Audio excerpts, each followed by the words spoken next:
Por si las moscas, vamos a hablar de Rosario Castellanos, Materia que arde, que es una relectura de la vida y la obra de Rosario Castellanos, que hace Sara Uribe. Sara, ¿cómo estás? Muy contenta de estar aquí. Escritora y también con ilustraciones de Verónica Gerber.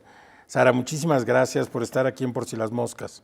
Muchas gracias a ti por la invitación. Sara, ¿cuál es tu acercamiento con la obra de Rosario Castellanos? ¿Desde cuándo la lees y cómo la has ido leyendo?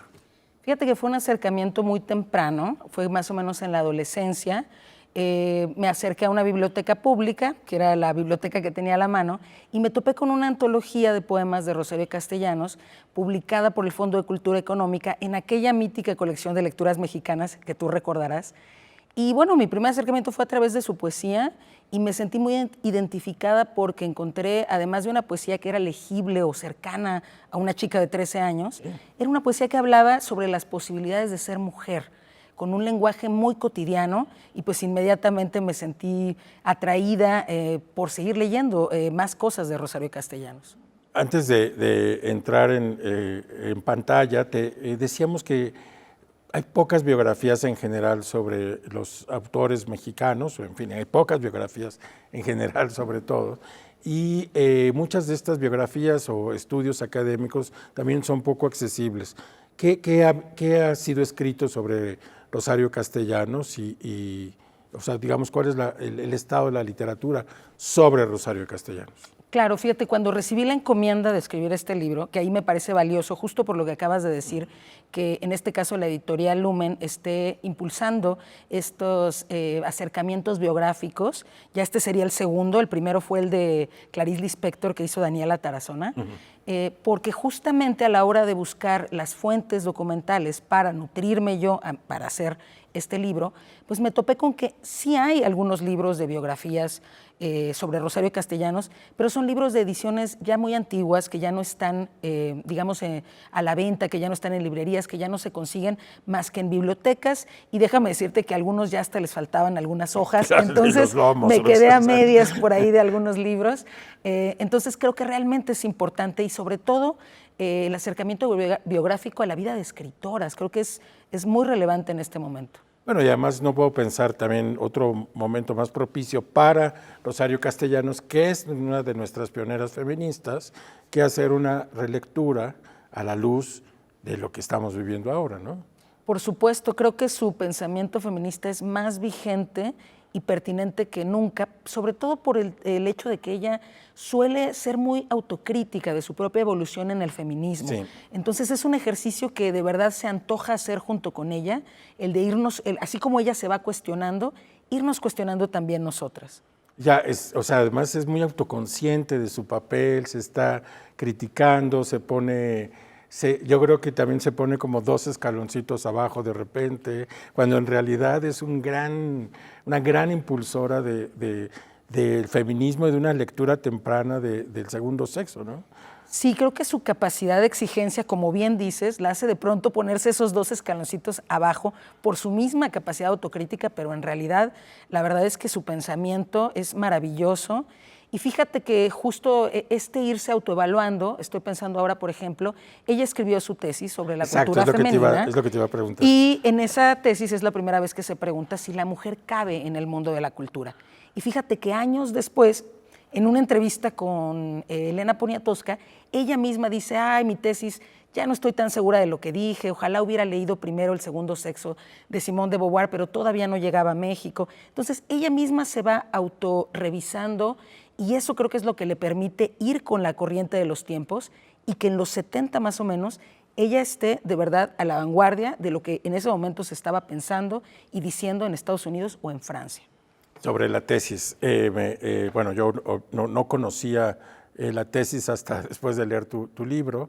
Creo que describes muy bien, digamos, el ambiente hiperintelectual de filosofía y letras, es decir, de la carrera de filosofía, con estos grandes filósofos, algunos nacionales, otros exiliados españoles, grandes nombres, y está esta joven que entra a filosofía y se hace esta pregunta que es el tema de su tesis. ¿Cómo es esa tesis? ¿Qué se responde, Rosario, sobre esa pregunta del papel de las mujeres en la cultura?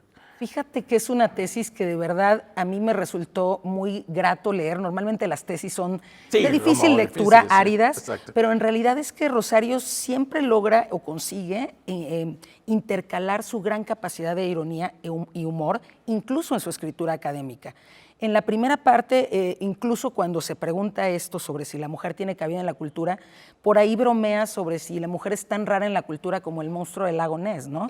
Entonces, ya desde ahí está intercalando este humor. Es un estudio acucioso porque hace todo este estado del arte, digamos, de lo que han dicho históricamente los hombres acerca de si la mujer tiene alma, puede pensar, y va llevándonos de la manita, digamos, hacia llegar a la conclusión de que las mujeres que han podido ingresar a la cultura, porque sí las ha habido, son una suerte como de forajidas, digamos, que han ido a contrapelo y muchas de ellas han estado desde la literatura. O sea, sí reconoce la literatura como un campo que ha sido de los más abiertos hacia el trabajo y hacia la incursión femenina en el mundo de la cultura. Esto lo quiero conectar con el libro Mujer que sabe latín, que es otro momento de reflexión sobre el papel de las mujeres letradas, pero ya después de una lectura de una puesta al día de las lecturas de Rosario Castellanos sobre el feminismo. ¿Qué pasa? ¿Cuál es la distancia entre la tesis y este libro? Yo creo que es una distancia bien significativa porque en los primeros ensayos, te voy a ser muy franca, cuando empecé a releer toda la obra completa, que fue parte de mi trabajo de investigación, yo decía, ay, o sea, me gusta mucho cómo está pensando Rosario, la literatura de su época, su tiempo, pero me hacían falta como más mujeres, decía yo, y entonces en ese momento cuando llego a Mujer que sabe latín, digo, acá estaba la apuesta de Rosario, que es este muestrario de todas las escritoras, pensadoras, cuáles son sus temáticas, cuáles son sus formas de abordar la realidad, y creo que es un gran trabajo de Rosario para mostrarnos que en su tiempo había un pensamiento generado por sus contemporáneas a lo largo de todo el mundo, ¿no? También toma las escritoras mexicanas que en ese momento están escribiendo como parte de su trabajo. Entonces ofrece un panorama bastante amplio de que la participación femenina en la literatura en los 60, 70 tenía un gran alcance. Se nos está casi terminando el tiempo para el primer bloque. Te quiero proponer para el segundo que hablemos si hubo reacciones misóginas hacia Rosario. Estoy pensando en varios autores bastante machines que son contemporáneos de Rosario y quiero saber tu opinión acerca de esta conversación. Claro que sí. No se vaya, regresamos después de este corte.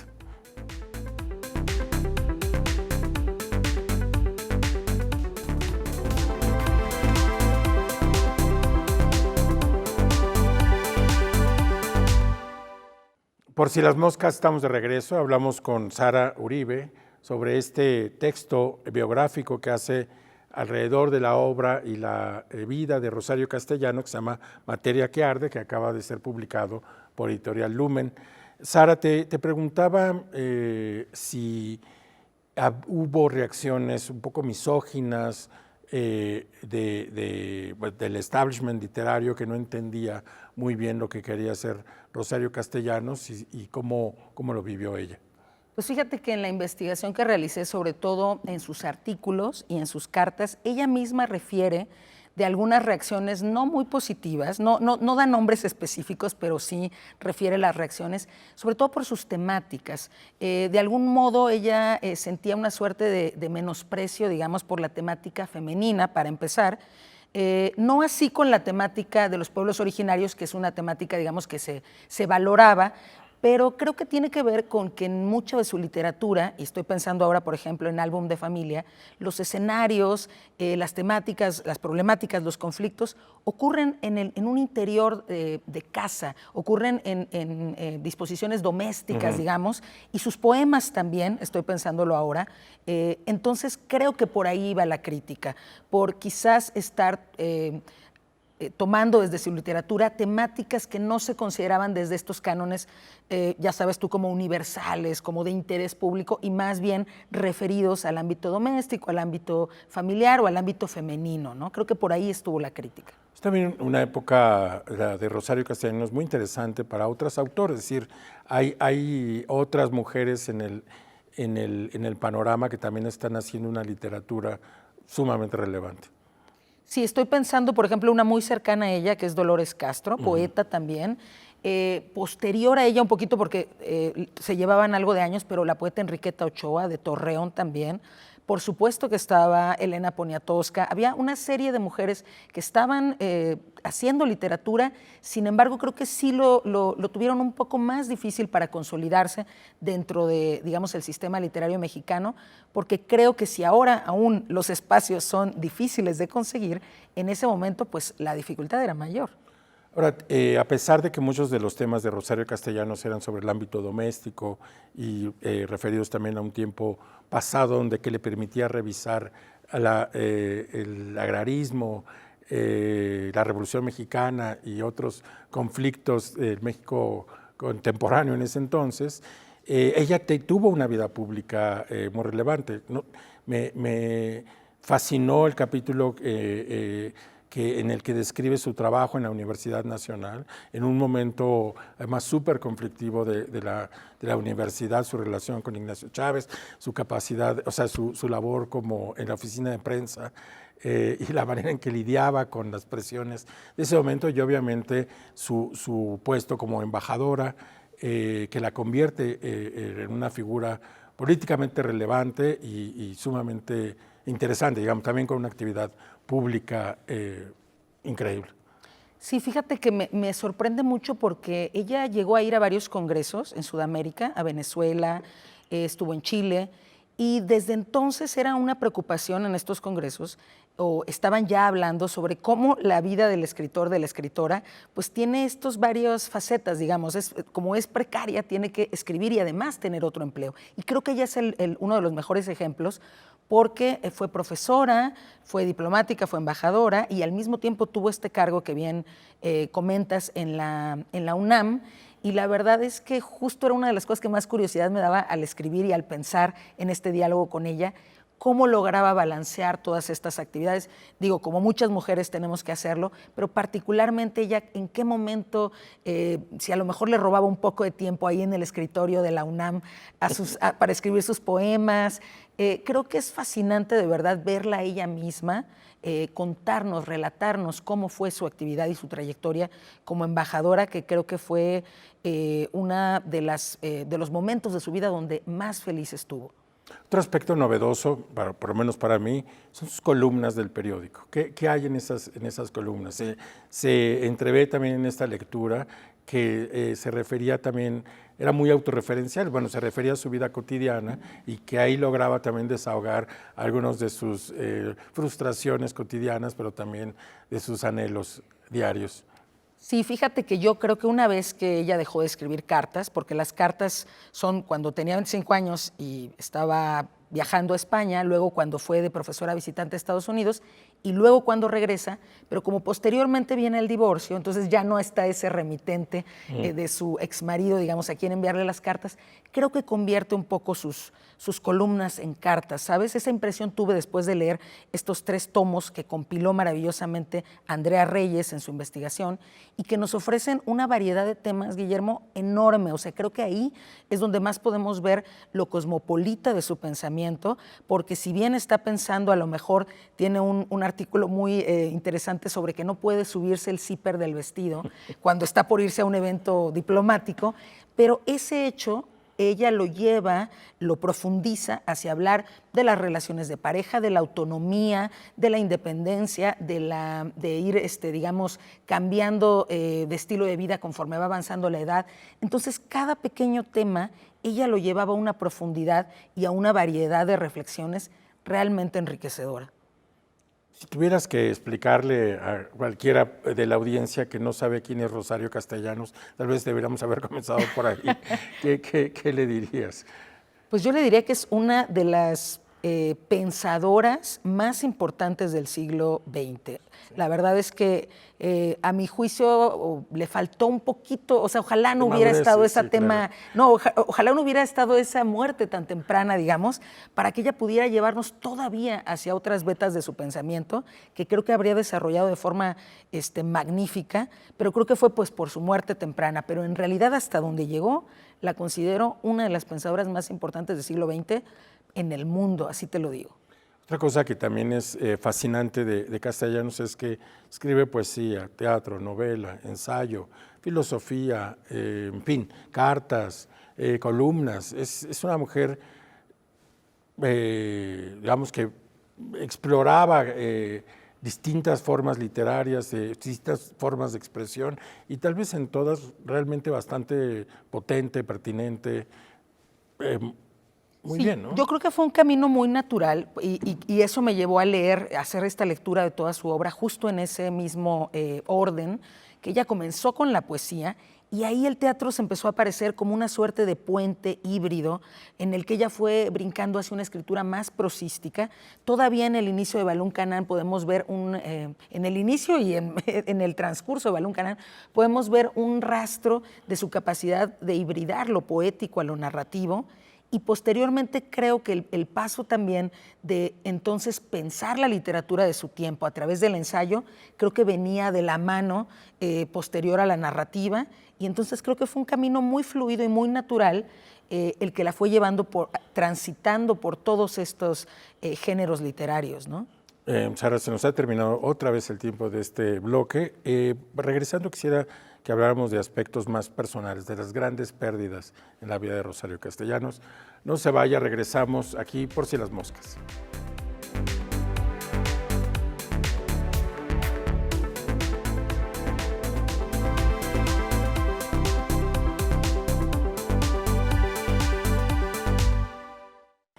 Por si las moscas, estamos de regreso. Estoy hablando con Sara Uribe, que es autora de esta biografía de Rosario Castellanos llamada Materia que Arde, que acaba de ser publicada por Editorial Lumen. Sara, te proponía que habláramos de aspectos más personales de la vida de Rosario Castellanos y de las pérdidas que la marcan. Tal vez la primera es el que queda huérfana a los 20 años, después de unas muertes muy repentinas de tanto de su padre como su madre.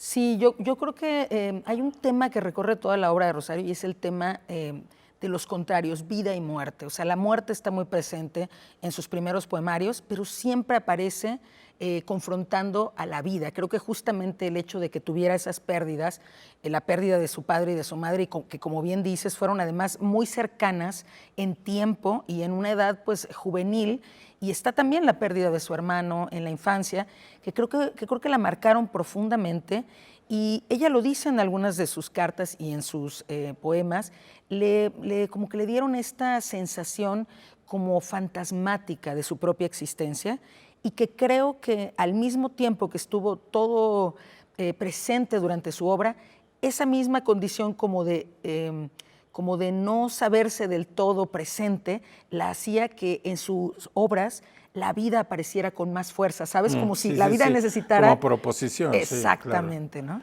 ¿no? Bueno, que claro, está también de por medio de la muerte del hermano, cuando ella es niña, y los padres, ella recuerda a los padres decir que cuando el hermano enferma, que ojalá no se le vaya el varón, y queda la niña, y ella queda en una especie de limbo existencial que en efecto se refleja en muchas obras, ¿no? Sí, creo que desde muy chica le tocó enfrentarse como a estos esquemas pues patriarcales, ¿no? Sí. Donde el varón ocupa pues un lugar preponderante dentro de la familia. Se puede entender entonces que bajo ese esquema en su familia pues se doliera mucho más la ausencia del hijo varón, ¿no? Y el otro es uno de los grandes enamoramientos de la literatura o de la cultura de México, que es de Rosario Castellanos con Guerra, con el filósofo, ¿cuál es el primer nombre? Ricardo Guerra. Totalmente. Es un enamoramiento que genera cartas, que genera drama, que genera confusión, creo que lo colocas aquí también muy bien en su justa dimensión. Fíjate que justo eso que acabas de decir, en su justa dimensión, revisando estas otras biografías, no solo de mujeres, porque digamos es mi primer libro biográfico, entonces sí quise hacer una revisión, me topé con que en algunos casos, cuando se está relatando la vida de una mujer, a veces se da más preponderancia a las figuras masculinas. ¿Quién fue el padre, el marido, los hermanos, los colegas?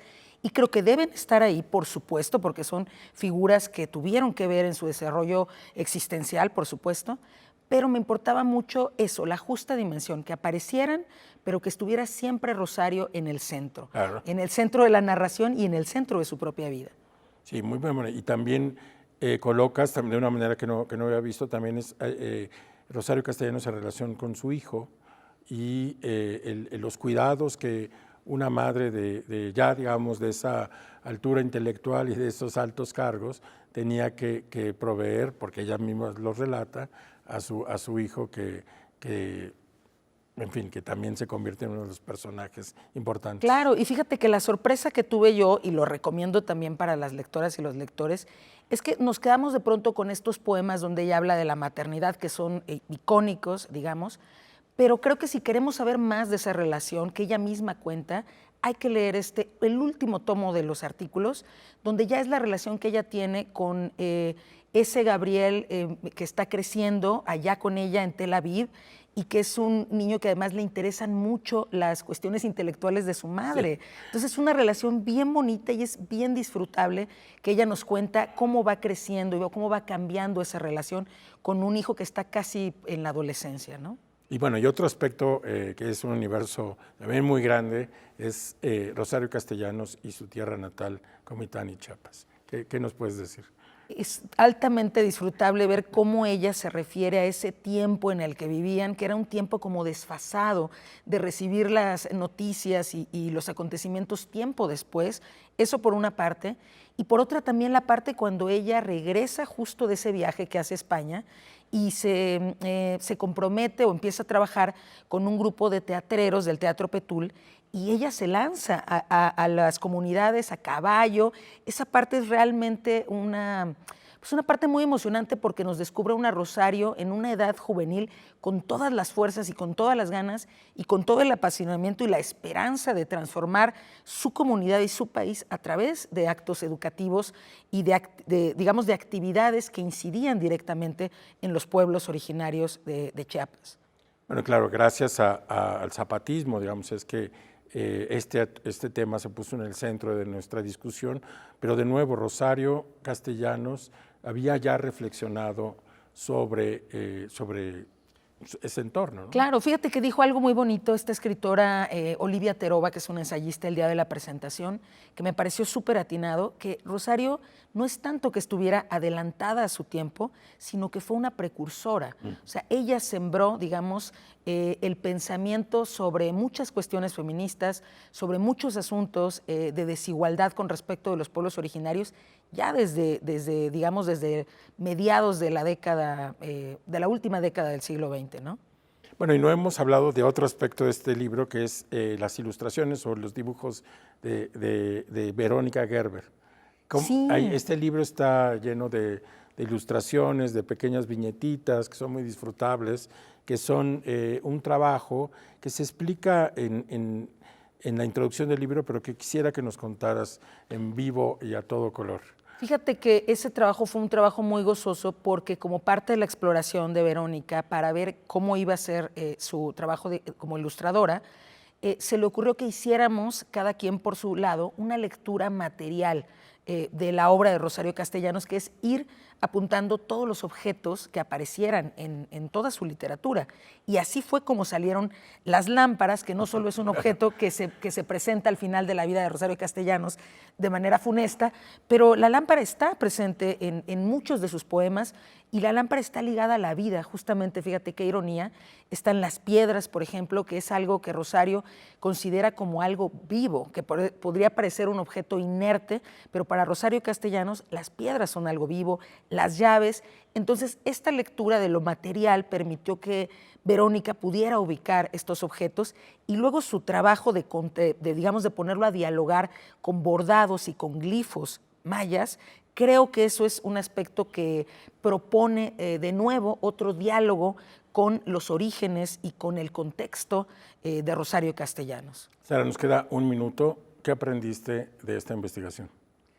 Aprendí que Rosario Castellanos es una mujer con la que hay que seguir dialogando por muchísimos años más a través de su obra. Muy bien, Sara, muchísimas gracias. Muchas gracias a ti. Y a nuestra audiencia decirle que que tiene que leer este libro, que es fascinante, y que nos vemos el próximo sábado a las 7:30 por Si las moscas.